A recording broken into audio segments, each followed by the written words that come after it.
Aujourd'hui, à la fin de cette conférence, ce que vous allez apprendre, c'est comment je suis passé de 1 million à plus de 3 millions d'abonnés, comment j'ai pu scaler mon business de 10K à plus de 54K par mois, et à la fin, vous aurez une méthode pour créer du contenu spécialement pour entrepreneurs. Et ouais, là, on joue dans la cour des grands, et si ces 3 critères ne sont pas cochés, alors de ma poche, je vous donne un M, en VND bien sûr.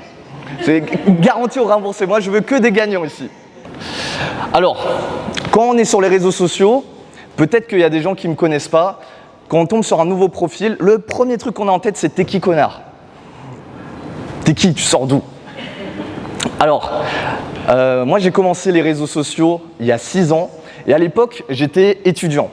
J'étais en école d'ingénieur, en génie civil, et je travaillais sur les chantiers en parallèle. J'ai publié tous les jours pendant 3 ans. Ça n'a pas marché, jusqu'à un moment où j'ai compris quelque chose. Pour faire du bon contenu intéressant, il faut déjà soi-même être intéressant. Et en fait, je ne partageais pas des messages sur les réseaux sociaux de « ouais, il faut avoir confiance en soi », etc. Depuis le jour où j'ai compris que vous êtes le message, vous êtes la niche, eh bien, j'ai décidé d'incarner ce message et c'est là où tout a transformé. Et donc aujourd'hui, ça fait 3 ans que j'en vis pleinement. Aujourd'hui, je donne des consultations pour des entrepreneurs pour développer leur stratégie de contenu. Moi-même, je développe mes propres réseaux sociaux et je suis extrêmement épanoui dans mon travail parce que je vois l'impact direct que j'ai sur les gens, que ce soit pour le grand public ou directement chez les entrepreneurs. Alors, j'ai 2 chaînes YouTube. Mon premier compte principal, Mr Dreamax, avec lequel j'ai commencé, j'ai plus de 3 millions d'abonnés dessus. J'ai un deuxième compte secondaire que j'ai créé il y a quelques mois, et dessus, j'ai moins de 1000 abonnés. À votre avis, quelle chaîne génère le plus d'argent? Je sais pas, suspense. En vrai, je sais pas. Genre, je vais y répondre après. Alors, je vais commencer par l'erreur numéro 1 qui tue votre personal branding, qui est que vous créez du contenu comme des créateurs, alors que la réalité, c'est que vous êtes des entrepreneurs. Ça, c'est pas bon. La conséquence de ça, c'est que vous allez être irrégulier lorsque vous postez des vidéos. Ça va être coûteux en temps et en argent et en énergie aussi. Ça va être une prise de tête pour chaque vidéo. Ça va vous dégoûter des réseaux sociaux, vous allez vous comparer avec des créateurs qui sont à plein temps et vous allez abandonner très rapidement. Donc c'est pas bon. Évitez ça. Et pour ça, on va bien segmenter les choses. Aujourd'hui, heureusement que vous êtes ici, on va réparer tout ça. Donc fini la création de contenu comme avant, je vais vous donner une nouvelle manière de créer du contenu et à la fin vous aurez une meilleure vision de qu'est-ce qu'il faut faire et comment le faire. Alors, tout va commencer par une équation. Cette équation, il faut l'apprendre par cœur parce que c'est les fondements du business en ligne. L'équation du business, c'est la vente est égale trafic fois conversion. Si vous avez compris ça, vous avez tout compris. Mais pour arriver à ce niveau de simplicité, ça demande quand même beaucoup de connaissances, que ce soit pour générer du trafic ou pour générer de la conversion. Et donc, en fait, trafic fois conversion, c'est que c'est 2 métiers totalement différents. Créateur de contenu, on est focalisé sur le trafic, comment faire plus de vues, comment avoir plus d'abonnés, comment être viral, comment percer. Alors que l'entrepreneur, il est focalisé sur la conversion. Donc, comment faire des bonnes offres, comment attirer des prospects de qualité, comment avoir plus de clients et pas forcément plus d'abonnés. Et donc, c'est 2 jobs totalement différents, mais qui marchent en synergie. Parce que rappelez-vous, vente égale trafic fois conversion, c'est bien un fois au milieu. Si vous n'avez pas de trafic, personne ne vous connaît, vous avez beau être un bon marketeur, vous n'allez pas vendre. Et pareil, la conversion est tout aussi importante. Si vous savez être viral mais que vous ne savez pas vendre, c'est mort. Donc c'est bien un facteur multiplicatif. Mais du coup, il y a un dilemme. C'est est-ce que je dois devenir créateur ou est-ce que je dois devenir entrepreneur? Est-ce que je dois faire du contenu pour faire des vues ou est-ce que je dois faire du contenu pour vendre? C'est ce qu'on va voir tout de suite.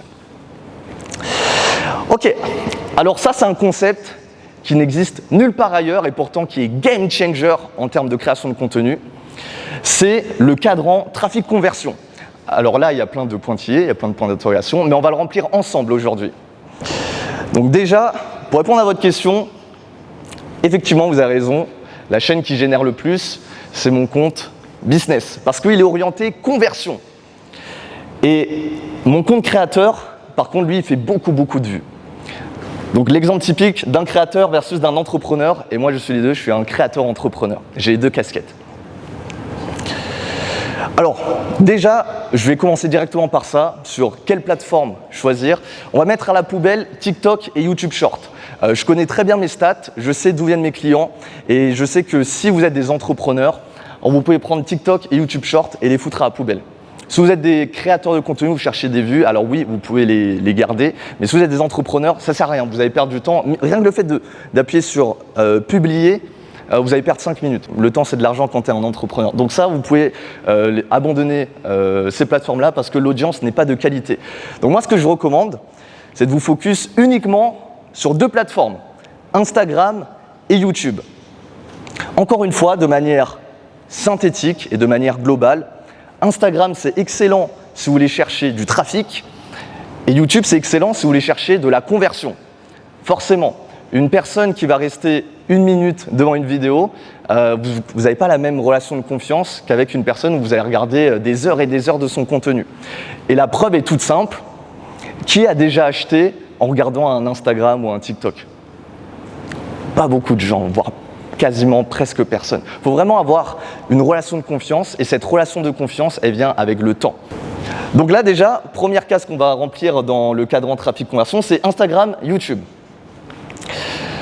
Ensuite, quand on produit des vidéos, il y a 2 manières de produire des vidéos. Il y a ce que j'appelle la low production et la high production. C'est 2 manières totalement différentes de produire. La low production, c'est pas cher à produire, c'est la quantité supérieure à la qualité.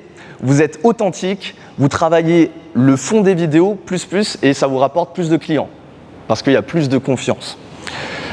La high production, c'est plus cher à produire. On va se focaliser sur la qualité au lieu de la quantité. Ça va être des vidéos scriptées. On va se concentrer sur une belle forme et l'objectif, c'est d'avoir plus d'abonnés et de croître son audience. Donc sachant cela, pareil, on va le mettre dans le cadran. Low production, high production. On continue. Ça donne quoi Instagram plus de la low production? Ça donne ce que j'appelle des formats selfie. Des formats où on ne se prend pas trop la tête, on sort le téléphone, bim bam boum, on filme du contenu rapide. Donc le format selfie, c'est au téléphone.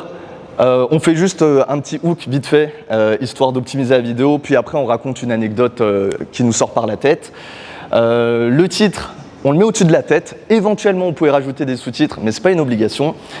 Et c'est un format qui est excellent si vous voulez réagir, si vous voulez partager une réflexion que vous avez en direct, ou si vous êtes dans un moment du quotidien où vous dites « Ah ok, je pense que ça peut être sympa de partager ce moment ». Donc c'est un format, ce que j'appelle shotgun, comme une mitraillette. Brrr. On a le premier cadran. On continue. Maintenant, ça donne quoi Instagram plus de la high production. Ça donne ce que j'appelle un format face caméra scripté. Donc là, on va se filmer à la 3e personne. Il y a une bonne qualité audiovisuelle. On va mettre des sous-titres et toute la vidéo de A à Z va être scriptée. Donc là, vous pouvez me voir, c'est à Cinefy. J'étais exactement ici avec le décor et tout. Et ça, c'est de la high production.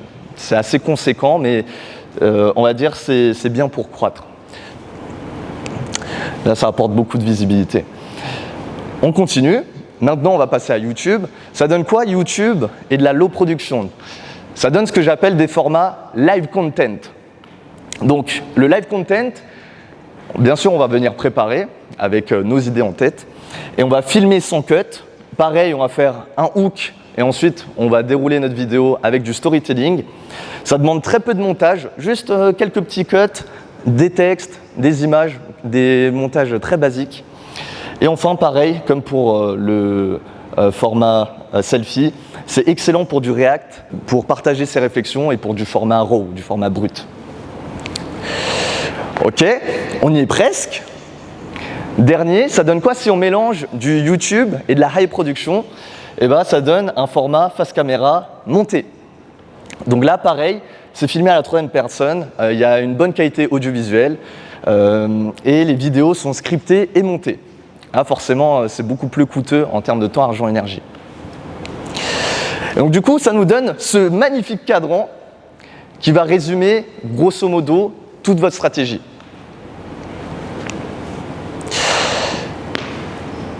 Et vous allez me dire, comment on fait pour la stratégie avec ce cadran? Tranquille, j'y viens, ok, you can go.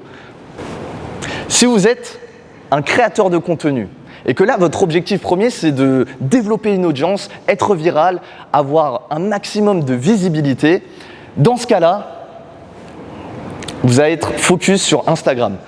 Parce que démarrer une chaîne YouTube, ça prend du temps, c'est long. Et Instagram, c'est le meilleur levier d'acquisition si vous voulez augmenter votre visibilité.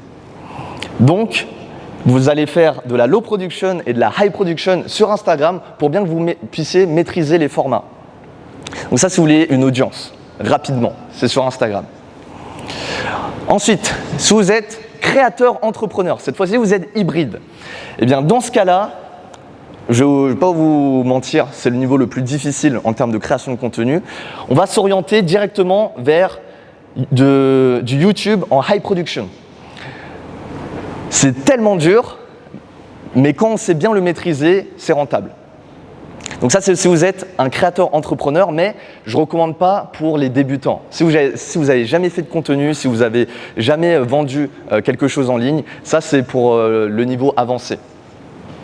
Et dernière option, et je pense que c'est celle qui concerne la majorité d'entre vous qui êtes entrepreneur, vous êtes là d'abord pour votre business à 80% et ensuite pour la création de contenu à 20%. Dans ce cas-là, je vous recommande de vous focus sur de la low production. Vous n'êtes pas des créateurs de contenu. Tous les formats scriptés, ce n'est pas authentique, ça demande du temps, de l'argent, de l'énergie. Vous, il faut que vous vous focalisiez sur délivrer votre message, produire en quantité et être flexible. Et pour ça, la low production, c'est génial. Et en fait, développer de la low production sur Instagram et YouTube, ça va vous permettre d'être flexible. Sur Instagram, vous postez des formats selfies et sur YouTube, vous faites du format brut, ce que j'appelle du live content. Et donc, pour résumer, ça m'a pris 6 ans à le théoriser.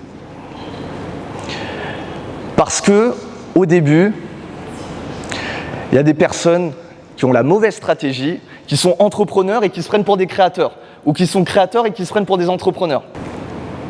Ma recommandation, en termes de stratégie, si vous voulez développer une audience, créateur, si vous voulez vendre, entrepreneur. Pour les mecs chauds, créateur entrepreneur.